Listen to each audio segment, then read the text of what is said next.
Propriété suivante, l'oxydation forte. Alors, vous aurez toujours un acide gras insaturé avec une double liaison. Je le traite avec des oxydants forts tels que HNO3 et MnO4. Que font-ils? Ils vont couper l'acide gras au niveau de la double liaison. Donc, l'oxydation forte consiste à utiliser des agents forts tels que le HNO3 et le MnO4. Ils vont couper l'acide gras au niveau de la double liaison, c'est-à-dire casser la double liaison. Donc, et en même temps, transformer les carbones porteurs de la double liaison en fonction carboxylique. Voilà. Quel est le résultat de l'oxydation forte? Comme l'acide périodique, on obtient toujours un monoacide. Le monoacide toujours terminera par CH3. En quelque sorte, c'est la dernière partie de la chaîne de l'acide gras. Toujours, le monoacide va avec le CH3. D'accord? Et on obtient un diacide. Voici le diacide. Comment est-ce que je peux exploiter cette propriété-là? Donc, elle ressemble à quoi? Donc là, j'ai une double liaison. J'ai obtenu un diacide. Si j'avais eu deux doubles liaisons, j'aurais obtenu deux diacides, etc. Donc, en fonction du nombre de doubles liaisons, je vais obtenir X diacides. D'accord? Ici, comme j'ai représenté une seule double liaison, forcément, je ne vais avoir qu'un seul diacide. Si j'avais eu deux doubles liaisons, j'aurais eu deux diacides, etc. Donc, comment je peux exploiter cette donnée? Ces données me permettra de connaître le nombre de doubles liaisons en fonction du nombre de diacides obtenus. Si j'obtiens un diacide, c'est une double liaison. Si j'obtiens deux diacides, c'est deux doubles liaisons. Si j'obtiens trois diacides, c'est trois doubles liaisons, etc. Mais la différence avec l'indice d'iode, c'est qu'avec l'oxydation forte, on peut savoir la position de la double liaison. Regardez ici par exemple. Admettons ici, j'ai n égale à 7. Et ici, n égale à 7. Après coupure, j'obtiens mon diacide. Ici, 7, 8, 9. Donc, je sais que la double liaison se trouve après le carbone numéro 9. 9 et 9, 18. Donc, c'est un acide gras à 18 atomes de carbone. Et avec une double liaison après le carbone numéro 9. Il s'agit de l'acide oléique. Donc, l'oxydation forte me permet de connaître le nombre de doubles liaisons en fonction du nombre de diacides. Me permet aussi de positionner la double liaison. C'est ça la différence entre l'oxydation forte et l'indice d'iode. Donc ça y est, on vient de finir les propriétés des acides gras. Passons maintenant. Quand on avait défini les lipides, on avait dit qu'ils étaient des esters d'alcool et d'acides gras. Les acides gras, on les a vus avec toutes leurs propriétés. Passons maintenant aux alcools présents dans les lipides. Le premier alcool, le plus fréquent, le plus répandu, le plus important des lipides, c'est le glycérol. C'est un trialcool. Vous voyez, il possède deux fonctions alcool primaire et un alcool secondaire. C'est un trialcool. Il possède trois positions d'estérification. Qu'est-ce que ça veut dire?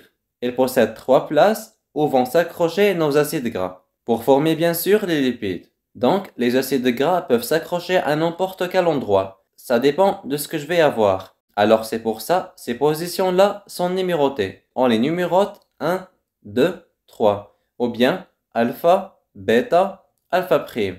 Alors, le glycérol est inactif sur la lumière polarisée. C'est très normal parce qu'il ne possède pas de carbone asymétrique, parce qu'il n'est pas substitué ou attaché à quatre groupements différents. Il y a ces deux groupements qui se répètent. Donc, c'est une molécule symétrique. Le glycérol est une molécule symétrique. Qu'est-ce qu'elle a de particularité aussi? Elle est très soluble dans l'eau. Très soluble dans l'eau. Pourquoi? À cause des alcools qui établissent des molécules d'eau facilement. Donc, voici le glycérol, c'est un trialcool, deux alcools primaires et un alcool secondaire. Inactif sur la lumière polarisée parce qu'il ne possède pas de carbone asymétrique. Trois positions d'estérification. 1, 2, 3 ou alpha, bêta, alpha prime. Est soluble dans l'eau à cause des fonctions alcool qui existent dans la molécule. Le deuxième type d'alcool rencontré dans les lipides, alors les stérols. C'est une grande famille. Les plus importants des stérols, c'est le cholestérol. Donc les stérols, c'est le nom des familles. Plusieurs familles. Dans les stérols, nous avons différents types d'alcool. On va pas tous les voir, on va juste voir le cholestérol. Alors, voici la structure de cholestérol. Il possède 4 cycles et 27 atomes de carbone. Qu'est-ce qui m'intéresse? C'est juste le OH en position 3 qui représente la tête polaire du cholestérol. Le reste de la chaîne est en non polaire. Le cholestérol ressemble à l'acide gras. Ce dernier possède le COOH qui est polaire. Le reste de la chaîne est non polaire. Donc le cholestérol a beaucoup plus un rôle structural. Formation des membranes, il s'interpose entre les acides gras, participe ainsi à la fluidité des membranes. Il a aussi un rôle fonctionnel de formation des stéroïdes. Les stéroïdes sont les hormones, les vitamines, etc.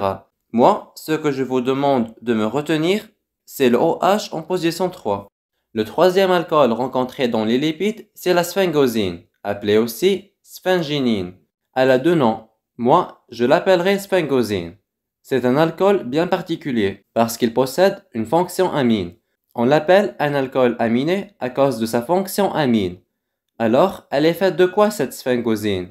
Elle est faite de 18 atomes de carbone, avec une fonction amine sur le carbone numéro 2 et une fonction hydroxyle sur le carbone suivant. Elle possède aussi une double liaison après le carbone numéro 4. Alors, souvenez-vous quand on avait fait la classification des lipides, on avait dit que les lipides avec acide gras se divisent en lipides simples et lipides complexes. Donc, on passe maintenant en détail les lipides simples. Dans les lipides simples, on va voir les glycérides. Je parle des glycérides parce que ça peut être monoglycérides, diglycérides ou triglycérides. Donc, je vais détailler. Voici mon glycérol. Comment on a défini les lipides? Ce sont des esters d'acide gras et alcool. Je vais former mon ester d'acide gras et alcool. Voici le glycérol qu'on avait vu tout à l'heure. Et voici mon acide gras. J'ai 3 acides gras parce que je vais former un TG, c'est-à-dire 3 acides gras accrochés sur le glycérol. Donc, qu'est-ce qui se passe? Élimination d'une molécule d'eau entre OH de la fonction carboxylique et l'hydrogène du premier alcool du glycérol. Même chose, OH, OH. Donc, je vais éliminer 3 molécules d'eau et j'obtiens le tripalméthylglycérol. Tripalméthyl parce que là, j'ai utilisé des acides palmitiques.